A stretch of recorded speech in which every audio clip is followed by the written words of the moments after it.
utheni. Waphendula izwi lomuntu omdala engambonanga.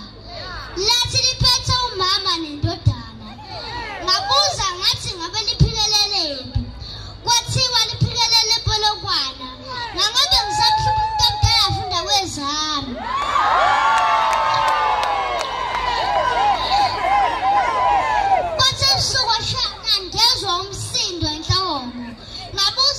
Umsindo enhloko ngabe wani na kwathiwa isizelwe indodana ngathi igama layo ngabe ubani kwathiwa uGedleyihlekisa ngathi akusayini uGedleyihlekisa lona ngoba akekho umuntu ongeyini uGedleyihlekisa la South Africa eThazulu uzuma sekuyijethi ibhalwe ngempela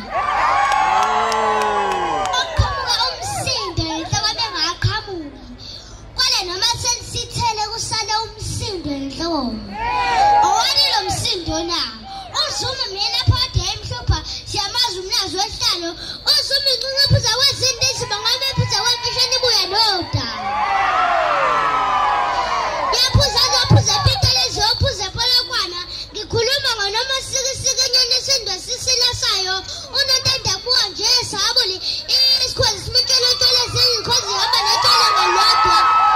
Gedleyihlekisa abanye beyigedla bethu ukuthelisa wena usuyindoda emadodeni ade babe ungaphophala kancane xa bebancane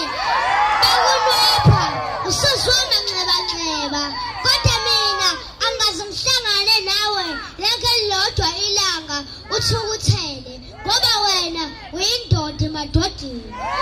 Gedleyihlekisa uyinkunzi enganabhandade babeyithibela zonke izibanga ezibaya Gedleyihlekisa ngisho bangakona kanjani kodwa lokufica khona bokufica uhlele uvezele umhlathi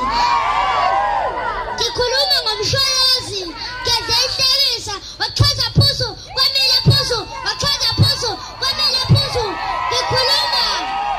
ngoGedleyihlekisa abanye beyigedla bethu ukuthelisa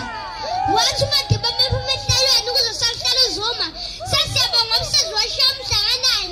May 2009 wasiphatha umsholozi yasiphatha inkunzi yamdayidwa yasiphatha inkunzi yamanxebanxeba Gedleyihlekisa abanye beyigedla bethu ukuthelisa mina ngithi kuwena uyindoda emadodeni okhathazekile uphilani butheleza unqangala ulusowalisa umnyamani mkade mhlophe njengomlungu abantu bathi babahlebeleza ungaliziwe nyama ngoba zona zazinoma umuntu amkhosi kushumayeleni ngiyabonga